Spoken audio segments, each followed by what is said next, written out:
Welcome to Meeple Mentor. I'm Jared, and we're about to play Excavation Earth. Let's take a look. I'll show you how. Feel free to pause the video as needed to follow along with your copy of the game. My goal is this video can not only teach you to play, but can be shown at the game table to help set up and teach the game at your next game session. As part of that goal, I've added chapter timestamps in the description to the different sections of the tutorial to easily recap relevant rules for you. Also, my copy of the game uses upgraded metal coins from Top Shelf Gamer. Make sure to subscribe and hit the notification bell below the video so you don't miss any of my latest content.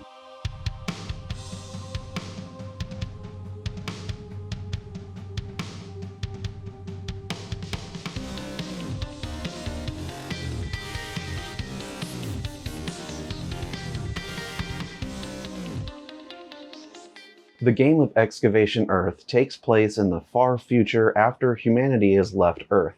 It's unclear whether they've died out or simply abandoned the planet.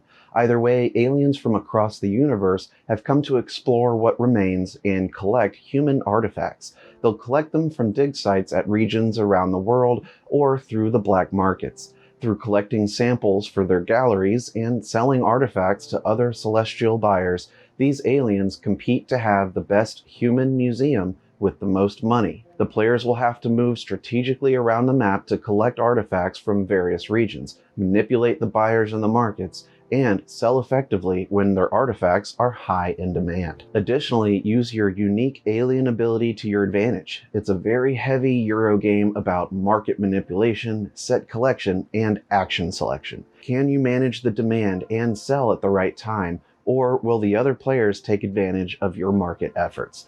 Let's take a look now at how to set up the game. Place the main game board in the middle of the table. Set the mothership board nearby along with the buyer board. The round tracker token should go on the first space here. Place the 4 initiative tokens near this area. On the buyer board, place all the colored buyer pawns along their tracks starting from the top. The white buyers are wild and sit anywhere in this white area. Depending on your player count, you should remove some of the buyers. In a 3-player game, remove 1 wild buyer and 1 of each color. In a 2-player game, remove 1 wild buyer and 2 of each color. Shuffle together the small buyer cards and place it in a stack here. Reveal the top 2 cards to go below it. Near the mothership board, set aside the 8 command cards. They won't come into play until the second round. Now you'll have to set up 3 random buyers for each of the markets across the top of the board. Draw 3 buyer cards off the top of the deck and place the buyers shown to the markets one at a time. Always take from the lowest space of the popularity track and add it to the back of the queue of the markets. All 6 markets will have 3 buyers to start the game. When the deck of buyer cards runs out, shuffle the discards and keep drawing as needed. Create a supply pile of credits by the board. These small cards won't be used unless playing a solo game, so you can return it to the game box. Separate the small square artifact tiles into their colors and shuffle them into 5 stacks. Place the stacks below the board at the bottom left.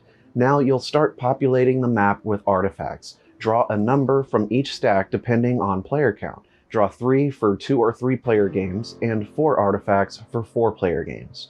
These will be placed out on the map on the matching color squares and color icons. Create a stack if more than 1 of the same artifact comes out. Then reveal tiles into face-up stacks to create the black market. Draw from each stack as many tiles as there are players in the game. Give each player a player aid that shows the various game actions. Separate out the travel cards, which show 2, 3, and 4 fuel icons. Give each player 1 of each of these. Shuffle the action cards together into a deck below the board. Deal 6 action cards to each player to form their starting hand. With experienced players, you can draft these from 8 cards dealt to each player. Take 2 cards at a time and pass clockwise. The final 2 cards of the draft will all be discarded.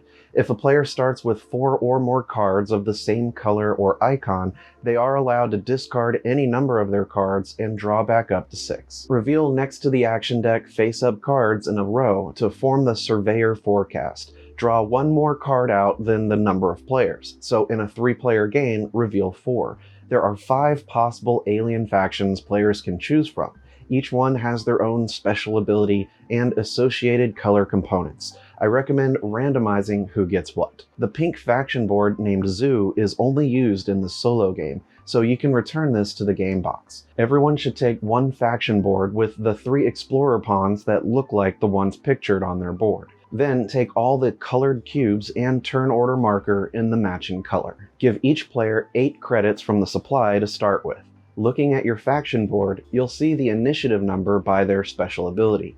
Place everyone's turn order markers on the turn order track on the main board according to their initiative values, from lowest to highest number. Everyone should place one of their explorer pawns at the first market space of the map, and a second explorer on the 4th market space here. Hang on to your 3rd explorer, as you'll get to place it on the map on your first turn of the game. With that, you're all set up and ready to play. The game will play over 3 rounds, tracked by this token. On the second round, you'll add in 3 random command cards to the mothership board, and in the third round, they'll flip over and become stronger command actions. A round of the game is composed of 3 parts: the preparation phase, action phase, then scoring. For the first round of the game, you will skip the preparation phase. After 3 rounds and resolving the final scoring phase, players will earn money bonuses based on samples collected in their gallery. Basically, by having more cubes in rows and columns, you'll earn more money at the end of the game. The cubes represent security guards in your gallery guarding the various artifact samples. After adding up everyone's total money, whoever has the most wins. On the map, there are 3 basic types of spaces your explorer can move to and occupy. However, you're limited to having one of your explorers on a space at a time. There are 6 spaces for the markets, 1 for each, which correspond to the areas shown at the top of the board. Look for the matching icons, but they're in order as found on the map too. There are 3 black market spaces on the board. Each one shows 2 market icons on them. By using the black market, you will be able to sell collected artifacts for their printed value, or purchase the topmost artifacts at their value +1. Each artifact has a listed value in the bottom right corner, generally indicating its rarity and value. You can deduce how many of them there are by subtracting their value from 9. So an artifact with value 6 will have 3 copies in the game. In the game, artifacts are referred to by their region instead of color, but it's the same thing. So if looking at the rules and it talks about an artifact's region, they mean its color. Artifacts can be excavated from dig sites around the world, which means spaces where the artifacts can be placed. There are 5 colors and 4 icons. There's a dig site for each on the map. Some spaces could even have more than one dig site there. So you'll have explorers move among the various dig sites, markets, and black market spaces. Whenever you gather an artifact, you should place it on your faction board. There are 2 types of spots on your board to hold artifacts, known as the cargo hold and the hidden hold. Artifacts excavated from the dig sites can be placed in any of these 5 cargo area hold spaces. Artifacts gained from the black market can be placed in the cargo hold or hidden hold spaces. Only 1 tile per space on your board. While you can sell artifacts from your board to either the black market or to one of the 6 markets up top, you must have a trader at the market in order to sell to it. Okay, so starting in round 2, you'll go through all the steps of the preparation phase. First, you'll shuffle the command cards together and draw 3 at random. Place them face up at these 3 command centers on the mothership board, white side up. In the third round, just flip them over to the yellow side, which are more advanced. Then you'll reset the buyer queues of each market. For any market that has 4 buyers in it, return the bottommost buyer to the popularity track and slide the 3 forward on the queue. If there are any markets with less than 3 buyers, you'll add new buyers to get to 3. For each buyer, just reveal the top card of the buyer deck and place that color buyer at the back of the queue. Continue until all markets have 3 buyers. Next, you'll resolve the surveyor forecast of cards currently face up next to the action deck. For each card, draw 2 artifacts matching its color from the supply stack and place them on their designated spaces on the map. Then draw a 3rd tile to place on the bottom of its black market stack. Any player cubes on these cards should return to their owner's supply. Then discard all the cards and draw out new cards like at the beginning of the game. From the top of the deck, lay out 1 more card than the number of players. After this, adjust the player turn order based on the initiative tokens players may have collected during the round. Place their marker on the numbered spot matching their collected token. For any players who didn't get one, they'll be behind the others and keep their relative order the same. Then all the initiative tokens should return to the supply. Now, players will draft new action cards for the next round. Players always keep their 3 travel cards, so those are never permanently lost, and never part of a draft. Additionally, players are allowed at the end of a round to save up to 2 action cards. Leave the travel cards and these saved cards alone for now. Deal each player 8 cards from the action card deck. Each player chooses 2 to keep and passes the hand clockwise. Keep choosing 2 at a time and passing until everyone has 6 cards from the draft.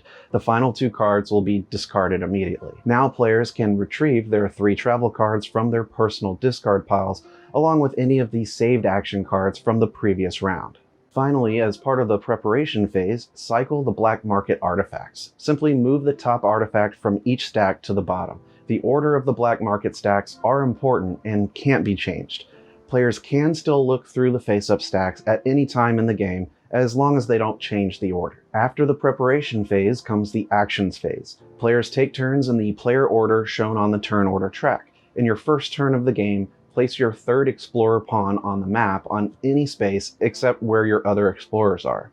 Each turn you must do 2 actions. There are 8 possible actions, and you may do whichever ones you like, even the same one twice in a row. To do an action, you must play a card from your hand, except the pass action. Passing simply means you're done for the round and won't get any more actions or turns this round. If you're out of cards, you'll have to pass. You can choose to pass earlier in order to save up to 2 action cards for the next round. Again, the travel cards don't count towards this. The action cards get discarded into a general discard pile, while your travel cards should discard near your board in a personal discard pile. There are ways to gain another card during the round, which will mean you'll be able to take more actions. The more cards you have, the more actions you can do in a round. Once all players have passed, you'll proceed to the scoring phase of the round. The final phase looks at the mothership board command centers. Each of these 3 command centers will score separately based on the player's cubes placed there. These cubes, while here, are known as envoys. Money is awarded based on envoy majority. Remember to score each one separately. In the first round, the player with the most envoys in a command center will earn 5 credits. In the second round, first place in each is awarded 10 credits and second place 5 credits. In the third and final round, first place gets 15 credits, second 10 credits, and third 5 credits. You must have at least 1 envoy in the command center to be eligible for scoring it. Whenever there's a tie for a rank, add together the credits for the tied places and divide them as evenly as possible, round down. So let's say in the first round, 3 players tie for first in a command center. They'll each only get 1 credit. Other than passing out of the round, there are 7 main actions you'll be able to do. Your reference card shows each one, but only uses iconography. When teaching this to players, I highly recommend them to each follow along with their reference card so they can get an idea for what the icons all mean. To do an action, you must play and discard a card from your hand. Action cards will go to the common discard pile, while your gray travel cards go in your personal discard pile. The travel cards don't have a region color or market icon. To travel, you can use a travel card or action card to move your explorers around the map. The number of fuel icons on the card is the number of spaces you may move your explorers. All action cards have 3 fuel. The travel cards will have either 2, 3, or 4 fuel. You may use these movement points divided as you wish among all your explorers. So with 4 fuel, one explorer could move 3 times and another one time. The lines along the map show which locations are connected or adjacent. While you may not have more than one of your explorers end at the same space, they are allowed to move through each other. The map wraps the left and right sides following the dotted lines. The small icons shown at the end of the dotted lines indicate which space on the other side of the map it's connected to. The Excavate action lets you take up to 2 artifacts off the map where you have explorers. Your explorer must be at the dig sites of the artifacts you want to take. You'll need to have empty spaces for them in your cargo hold. You may only take 1 artifact at a time per explorer. When selecting the action card to use for this, the only thing that matters is the color of the card. You must have an explorer at a colored region dig site matching the color of the card used. So you'll need 2 explorers at 2 different dig sites of the same color in order to take 2 artifacts with this one action. Otherwise, you'll only take 1 artifact from the 1 explorer in that region color. Remember, you're limited to taking 2 artifacts with this action. Place the taken artifact tokens onto empty spaces of your cargo hold. These cannot be placed in the hidden hold.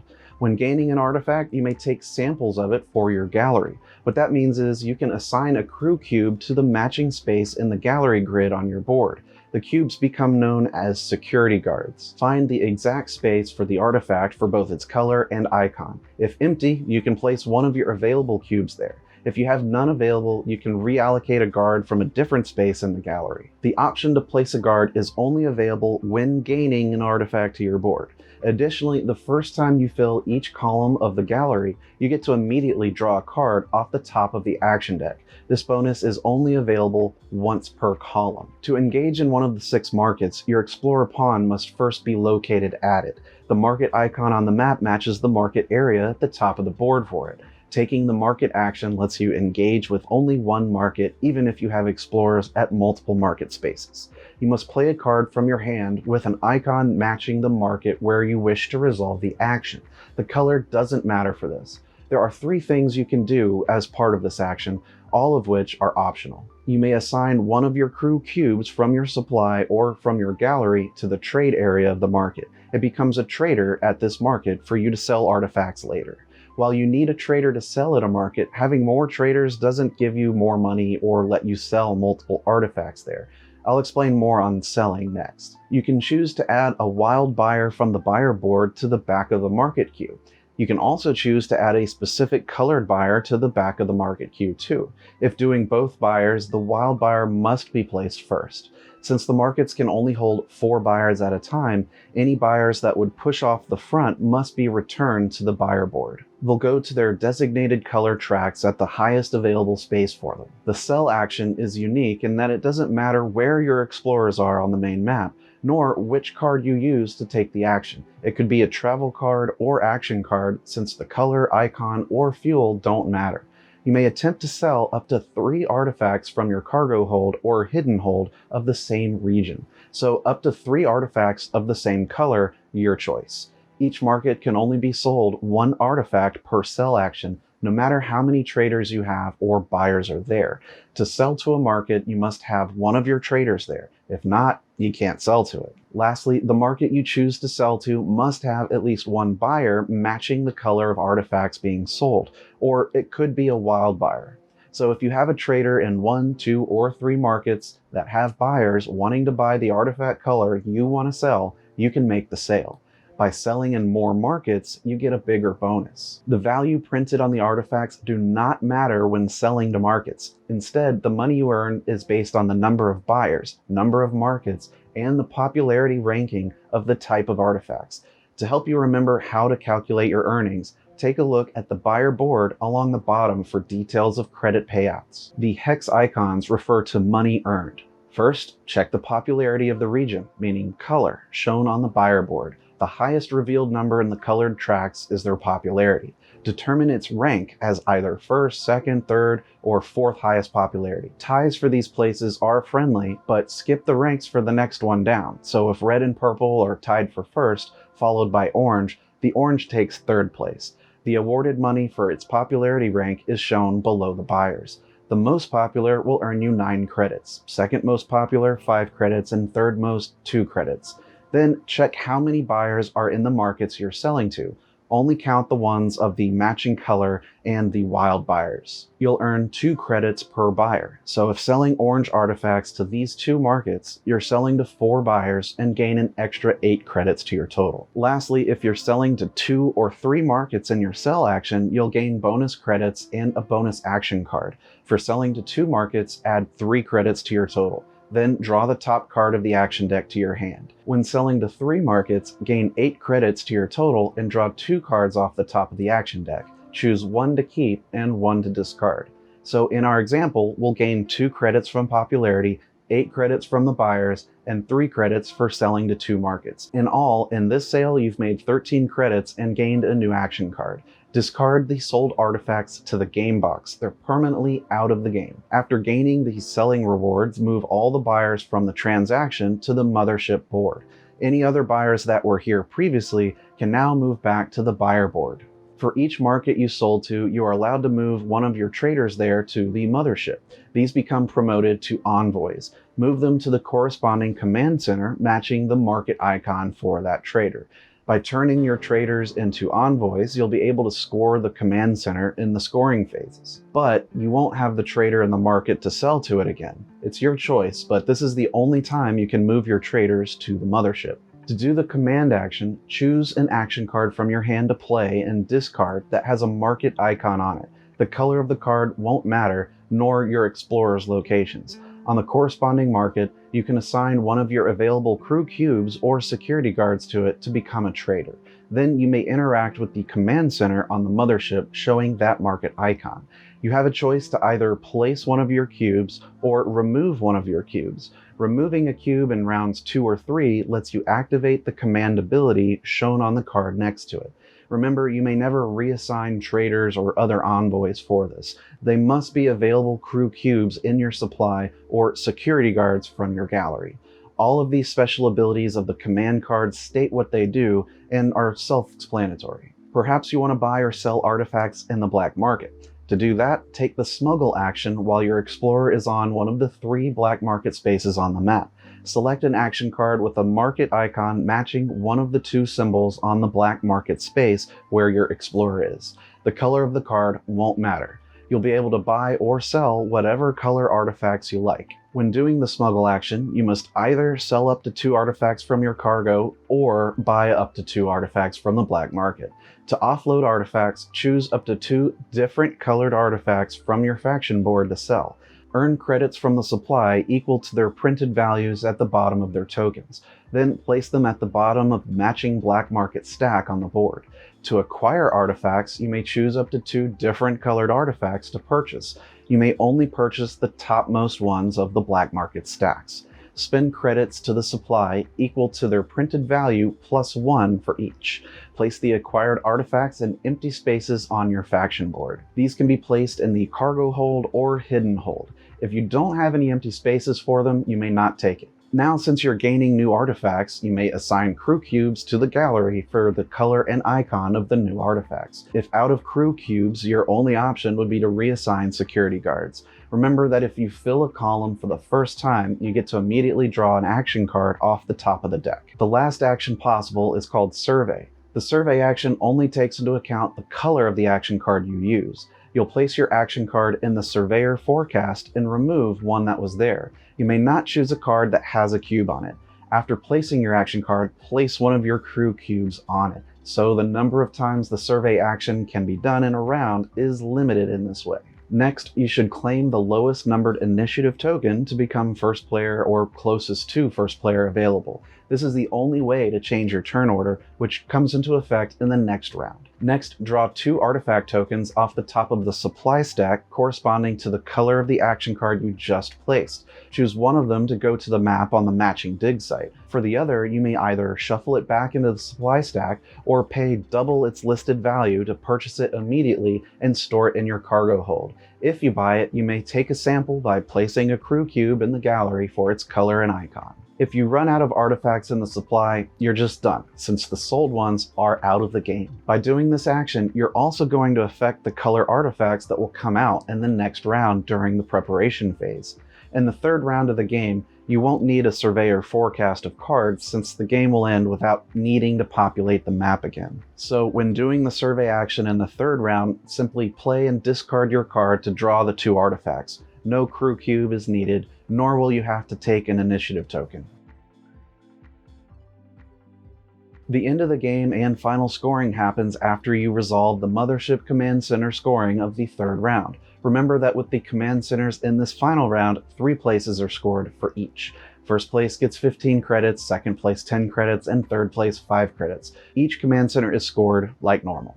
The last bit of scoring happens via samples collected in players' galleries. First, check each row, then each column. The end of the row shows you how many credits you gain for having 3, 4, or 5 samples in that row. It's different for each row. Collect the credits earned for each row like this. Do the same for the columns, which show how many credits you earn at the bottom. Different credit amounts are earned based on having 2, 3, or 4 samples in that column. Again, they're each different. Any artifacts left in your cargo holds or hidden holds are not worth anything. Whoever has the most credits at the end of the game wins. If there's a tie, the player with the most artifacts remaining wins. Otherwise, they share the victory. Before going into the solo mode, I'll cover what the special abilities are for each playable faction. Forgive me as I try to pronounce some of these since they're alien words. Gull Cartel are known as the Smugglers. When taking the sell action, you may first acquire one artifact from the black market at its printed value instead of +1. One of your explorers must be at a black market space to do this. The artifact just taken from the black market can be sold in your current sell action. The Isisinwe are the Psychics. When taking the survey action, draw one extra artifact, so a total of 3 from the supply stack. You may take one of these to your cargo hold for free. You may also still buy one for double its cost and place the third out on the map. The Dalharai Corp are the Pilots. At the beginning of each of your turns, you can move one of your explorers to an adjacent location for free before starting your turn. Remember, your explorers may never occupy the same space. The Aquila Collective are the Merchants. When you take the sell action, you may sell to the market that matches the card you discarded for the action, even if you don't have a trader there. The Cuddy Cuddy Union are the Excavators. When you take the Excavate action with a single explorer, you may excavate a second artifact of the same color, either from the same dig site or from an adjacent dig site. In the solo game, you are competing against a powerful corporation working in the shadows of the human artifact industry.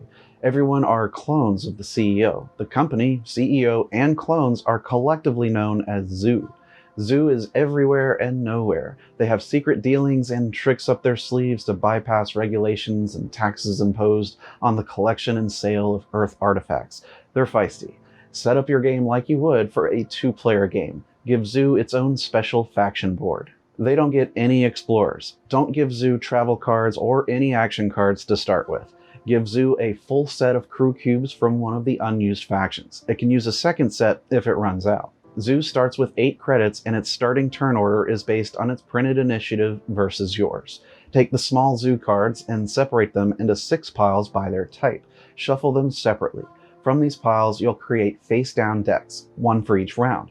Don't look at the cards. Check the chart in the rulebook to see how many of each type of card to put into the decks. For example, for the first round's deck, create a deck with 3 Excavate cards, 2 Market cards, 1 Command, 1 Sell, 2 Snipe, and 1 Survey card. After creating the 3 decks, shuffle them separately and set them aside in order.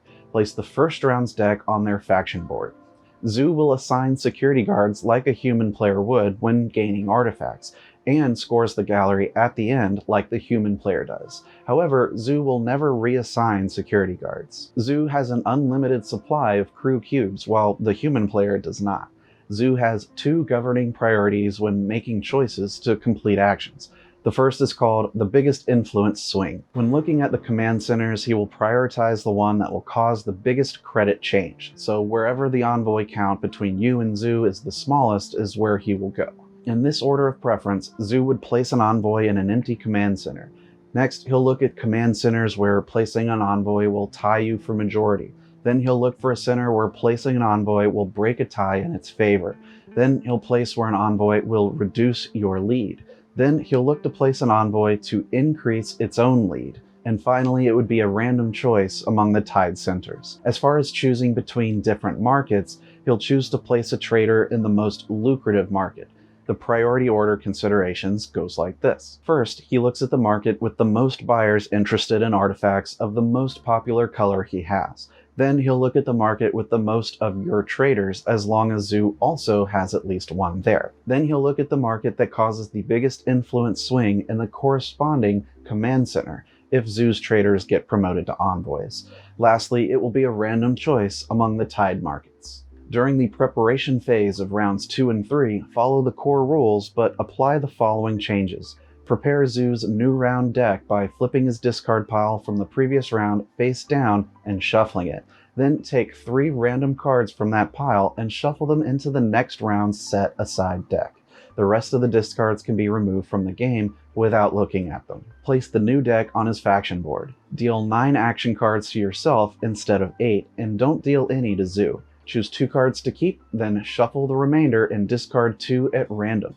Then choose 2 more to keep. Shuffle the remainder again and discard 2 at random. Keep the last 2. During the action phase, take alternating turns like normal, with nothing changing about your own turns. On each of Zoo's turns, he takes 2 actions. For each one, reveal the top card and do what it shows on the card.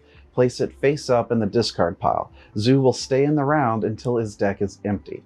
Once empty, Zoo passes out of the round. Whenever Zoo should do an action but can't, the action fails. Zoo instead gains 10 credits. The scoring phases are unchanged. Give Zoo credits earned as a normal player would gain with the command centers. At the end of the game, score both yours and Zoo's gallery as normal. Then you should add the values of the artifacts remaining in Zoo's cargo hold and hidden hold. Add that to his total before comparing scores. If you have more credits than Zoo, you win. There are ways to increase and decrease the difficulty of the solo mode. You can choose to use any combination of adjustments shown in the rulebook on page 23 to either increase or decrease the difficulty. Zoo's actions are each handled a little differently than for a normal player's. Let's look at each one. When an Excavate card comes up, first check if Zoo has the capacity to hold artifacts taken from dig sites at all. If the cargo hold and hidden hold are both full, Zoo will offload to the black market instead, thereby taking a smuggle action instead. If Zoo's cargo hold is full but its hidden hold isn't, Zoo will acquire artifacts from the black market instead, thereby also doing a smuggle action instead. As long as he can legally excavate, proceed by checking what the card shows. Each of his Excavate cards shows one of 2 options. It could be to excavate 1 or 2 artifacts of the more popular colors shown on the card, or it will be to excavate 1 or 2 artifacts of the color most popular overall. If none are available for the most popular, look for the next most popular until you find a color available.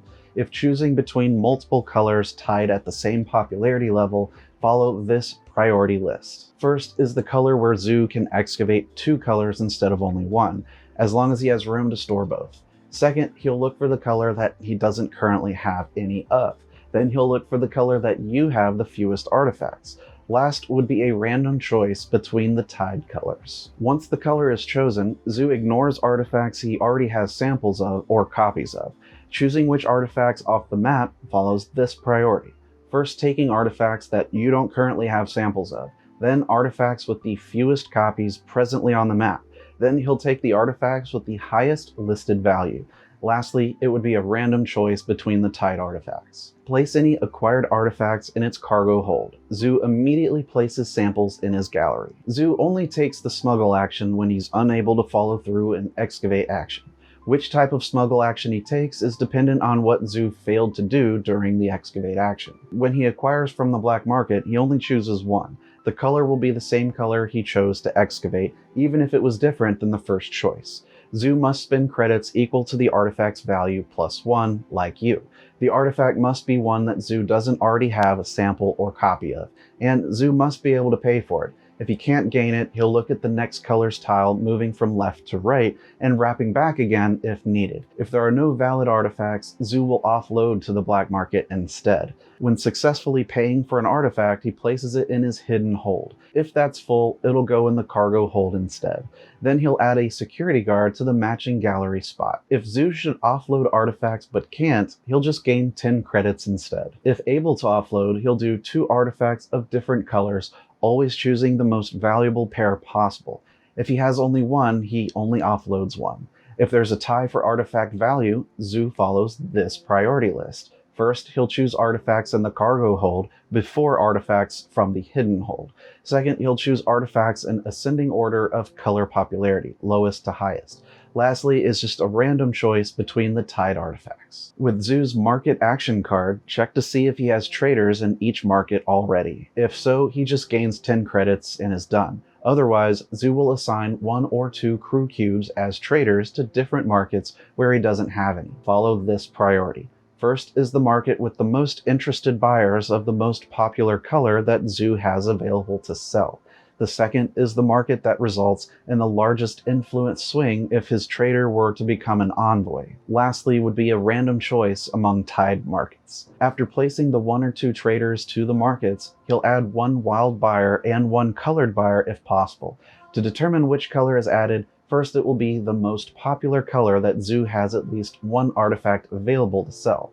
Then it will be the color he has the most artifacts of. Lastly is random choice of tied colors. Zoo's command cards will specify a market and the command center to place at. If Zoo has no traders in that market, he'll put 1 there. Then Zoo will assign 1 envoy to the command center specified.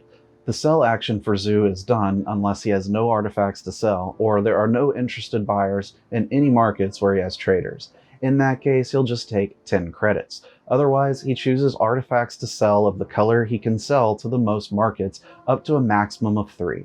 He must have traders in those markets. If multiple can be chosen, he'll sell to the most lucrative ones. He'll sell the artifacts and always promote his traders to envoys. If selling to multiple markets, he gains the credits bonus, but never the bonus card. If choosing between multiple artifacts of the chosen color, he sells the ones with the lowest values, then randomly for tied artifacts. Just as with the sell action, Zoo won't be able to snipe if he has no artifacts to sell or no traders in markets with interested buyers. In that case, he takes 10 credits. Otherwise, he will sell 1 artifact. He'll choose the color with the highest popularity and random if tied. Other ties are broken by choosing the lowest valued artifact. Zoo goes with the market with the most interested buyers for the color Zoo has the fewest of, as long as he has 1 of it. If a tie, he chooses the most lucrative market. If there are no traders in the chosen market, he'll first assign a trader there. Then Zoo makes the sale and earns the credits. He'll promote 1 of his traders there to an envoy. Zoo's last possible action on the cards is the survey action. To resolve it, he draws a card from the action deck. In the first 2 rounds, he discards the leftmost card in the Surveyor forecast without a cube on it. Then it's replaced with the drawn card. He'll place 1 of his crew cubes on it. In any of the 3 rounds, he'll next draw 2 artifacts from the supply pile of the color of the card he placed. If possible, Zoo buys 1 of the artifacts for twice its value, placing it in its cargo hold. He chooses the one he doesn't already have a sample of or copy of. If Zoo needs both, it buys the one it can afford. If both are affordable for him, he buys the one with the higher listed value, otherwise at random. Zoo places the other artifact onto the map on the matching dig site. If Zoo didn't buy one, the one placed on the map is random. The other one is shuffled back into the supply pile. Keep the rulebook handy and check BoardGameGeek.com for FAQs and extra content. Check the video description for links to Top Shelf Gamer for token upgrades, Cloud Puncher Games for board game shelving, and Mr. Meeple t-shirts for cool board gaming shirts. The Meeple Mentor channel is now part of the board game community The Gateway Network, made up of great upcoming board game content creators. The network includes Instagrammers, podcasters, YouTubers, artists, and more. Click the link in the video's description or head over to the Gateway Network's Instagram to find great new content. Thank you for watching this tutorial. Like and subscribe if you found this teaching helpful. Stick around to watch another Learn to Play video. And remember, teach when you can, but always be learning. See you next time.